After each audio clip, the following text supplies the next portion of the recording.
topics, climate change related topics, and this afternoon, a delightful conversation for you, which you'll be very excited, to know more about. And we are already buzzing ahead of the Kampala launching something in. Yeah, but most especially for those that are watching us, we shall be in Kampala to make sure that we bring to you what we call the Kampala Buzzline launch. And of course, the launch is all about promoting awareness of the ecological role of pollinators. But at the same time, we want to pollinator-friendly environments that can plant more flowers, can we plant more plant species. And it's going to be very important for us to encourage other people, but also encourage them in advocacy, but also in conservation efforts, so that we can look at how pollinator population in Uganda. That to me would be very important as we. But of course, this afternoon, experts in that area, that is Gary Teaser, and Gary Teaser very, very in terms of the ecological different commitment that he has done over years, but also he has done a number of scalable solutions, for urban biodiversity. And that is what we're going to discuss this afternoon, to look at, what are those solutions implemented in a number of communities. At the same time, we're going to provide insights into Gary's innovative to but at the same time, we're going to listen to his vision of creating greener, healthier cities worldwide. He's very much welcome, and I want to say officially, you're most welcome. Thank you very much. It's a pleasure being here. Absolutely. I am very delighted and buzzing to have you on this program. Thank you so much. Start your space. What have you that you have? How has your journey really taken shape? Okay. Well, I started off when I was an undergraduate student. Okay. I studied zoology and psychology. Okay. That was many, many years ago. But then I got sidetracked in communications. So my background is a communications professional. Mm-hmm. Years I really wanted to get back to my community. Okay. And where I live, we have a small local community park that had been neglected for around 30 years. So it had fallen into a state of disrepair. Okay. And people were complaining about it, so I said about it. A group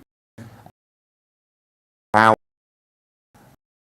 renovating the park, restoring the park, so that it would be better both for nature and for people. Okay. So to give you an example of that, we had in the park a 19th century playground that was full of concrete and metal structures and very harsh environment. And we restored that playground to a more imaginative, natural play space for children. Absolutely. So logs and boulders and a wooden fort, and we put planting in there, we put a hedgerow in there. Well, they want to be in nature. Yeah, and to me that was good. Speaking that you were speaking to, you know that this is what would pick it up, and yes. that was really very important. What can you tell us about Hackney Buzzline program? Because I want us to understand inspired you as a person, yes. But what can you tell us about what has inspired its creation of the program? What has inspired it, and what can you tell us about the Hackney Buzzline program? Okay, well, let me tell you a little bit about Buzzline. Off with, of course. So the Hackney Buzzline is a 4-kilometre that links 4 parks in London, social housing estates. Okay. And in England, a social housing estate is where who live there pay rent to either the local association. So they're poor areas, They're often quite nature dependent. We wanted to create this corridor that links up to housing estates. And the idea is quite simple, really, which was to plant every 100 to 200 metres line for butterflies and bees and other pollinators. So if you like to create a flower corridor through that would create both these pollinator stations or stops, but also make it for people. And so we drew the Buzzline along what we call active travel routes. So these are essentially paths where people cycle or walk along. And so it's a much more, so it works for both people and nature. It's a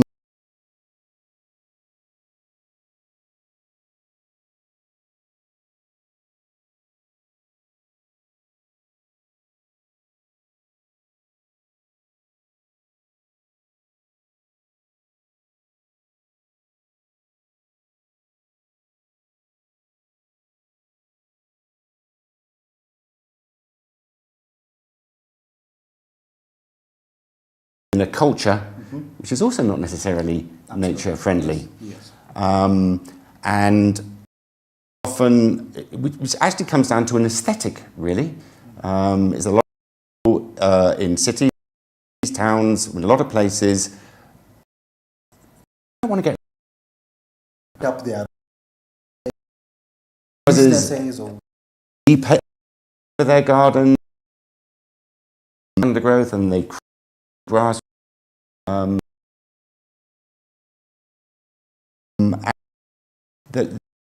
To deprivation And a loss of biodiversity as well. and a lot of biodiversity, exactly. And what we're trying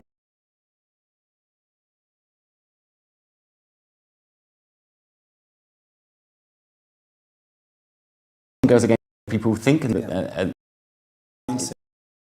mindset. Yeah. So it's trying to help people understand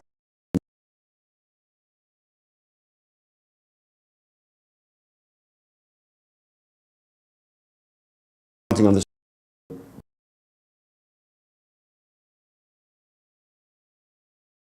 you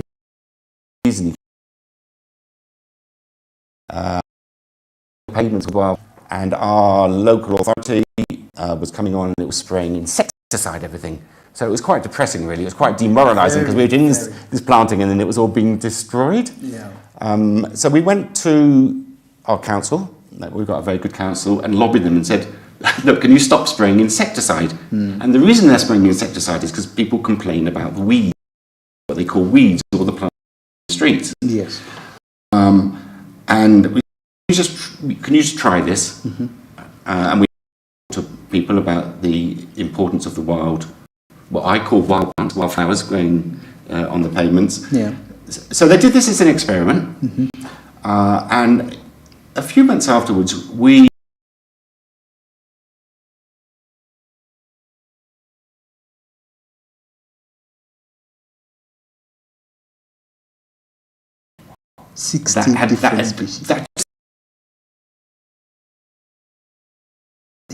you start getting fascinated plants and like, why are they surviving here?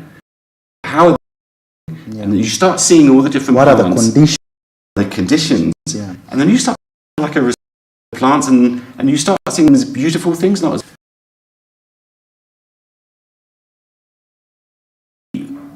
we got a response. The council were about people complaining. Yeah. People generally complain. But that thing that we do, you have to balance with. There has to be what people want as well. To see that kind of balance. Yeah, and I'm so sure that balance is. Yeah. I think it's really supportive. Maybe for our viewers, how long? Or when was the last time? I know you were in Kampala recently, but when was the last time you were? This is my first time in Kampala. First. Oh my God! So this also spikes the motivation to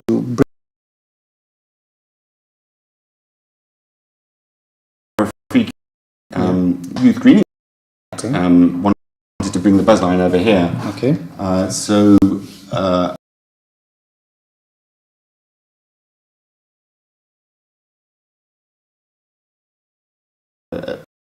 think it's so I talked about the Hackney Buzzline there, and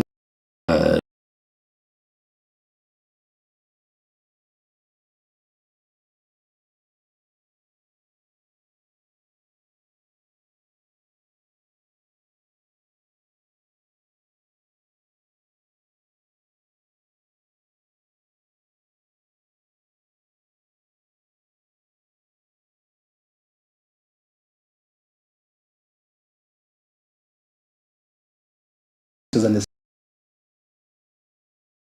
local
grew out of a previous project. Okay. I mentioned I was park.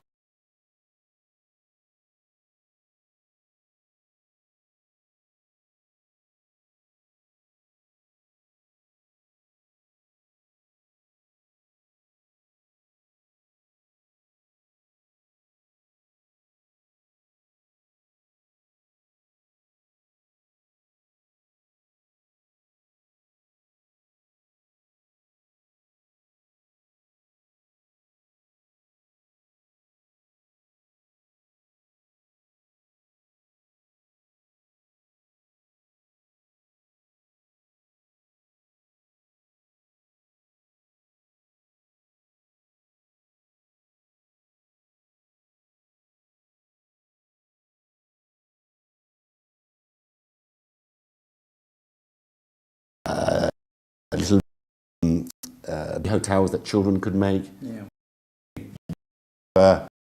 Arrowhawk on the side of one house. Okay. But as I said, that was a project that was 3 months. Yeah.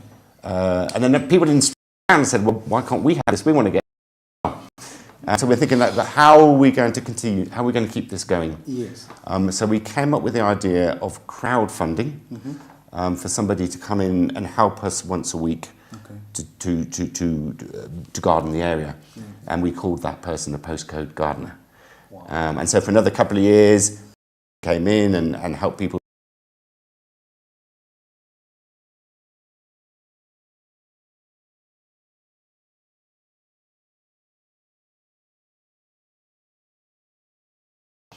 And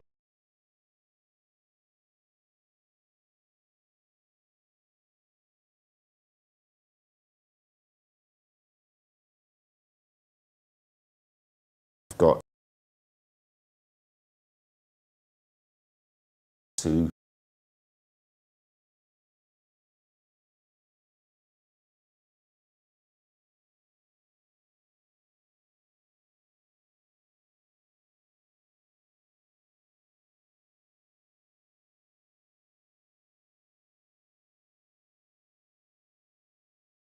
the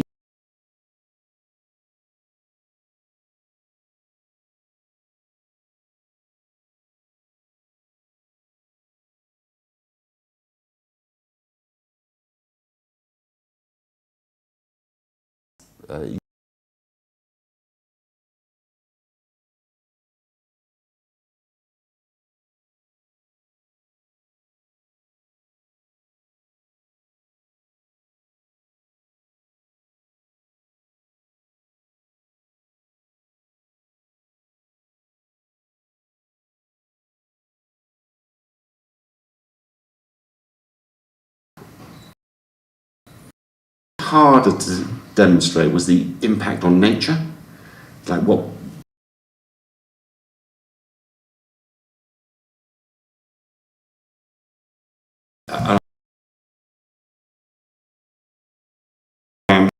on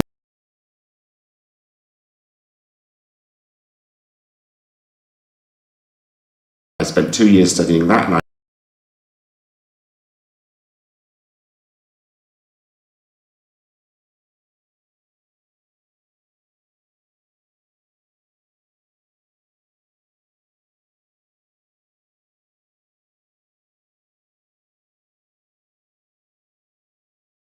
own do, but actually you can do more than that.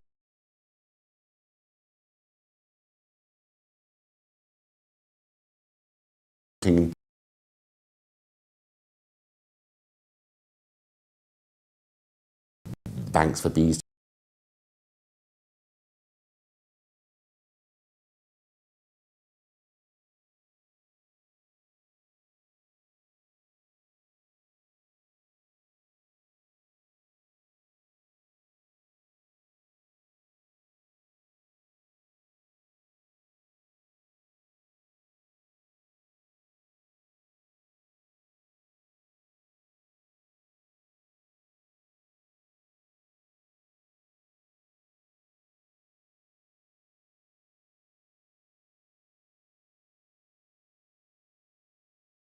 Nature.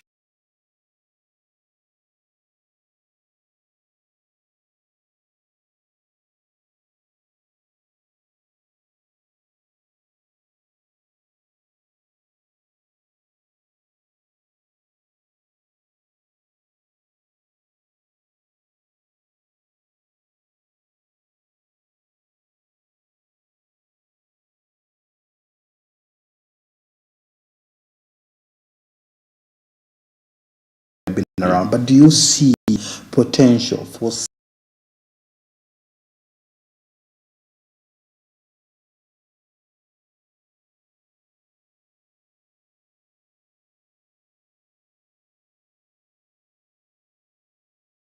We did a walk yesterday.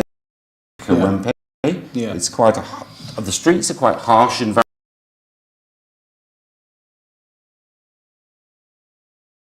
in London is goats. Things that go on. You're saying they're not there in London? We don't have free ranging goats on the streets now. Oh.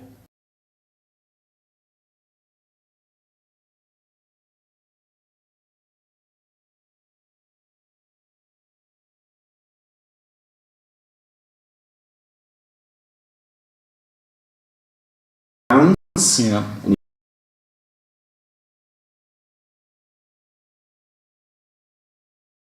100 meters to this kind of change station.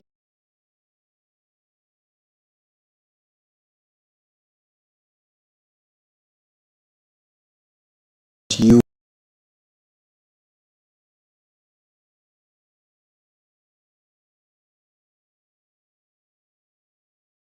know, and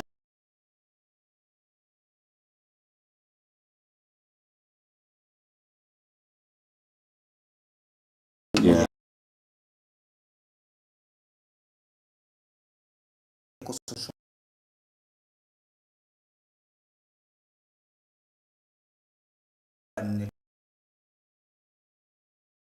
Ecological networks is very well established. Yeah. And an ecological network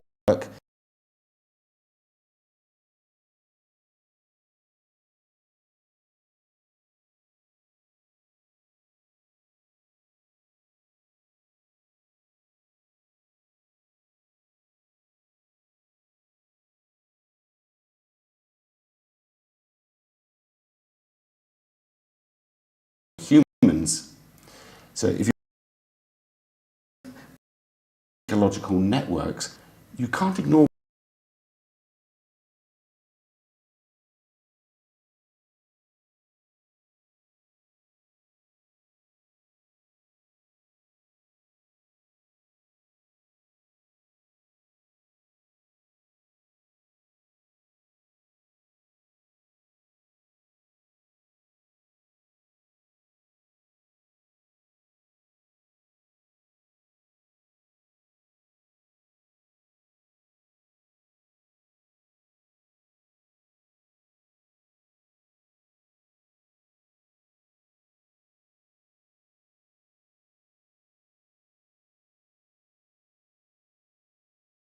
you do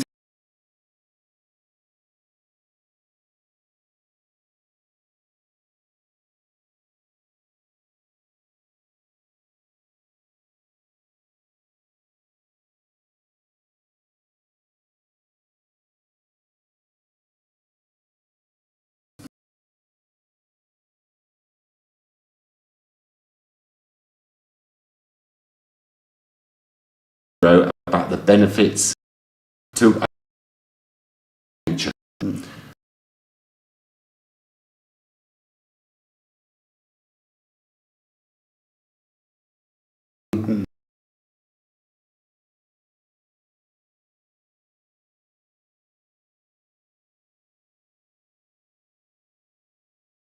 Effect on people.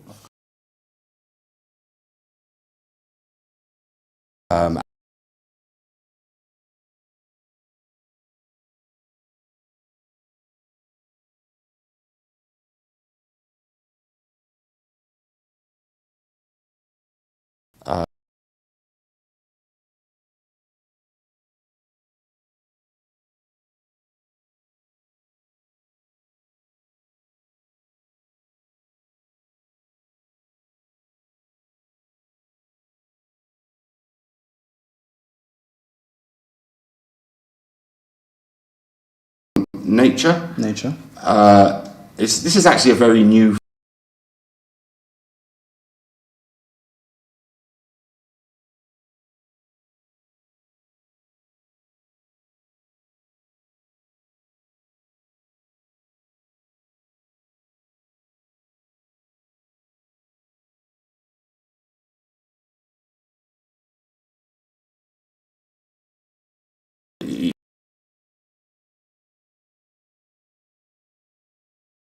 just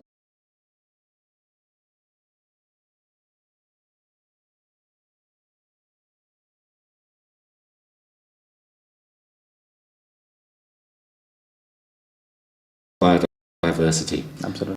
So in particular, because of all the flowers,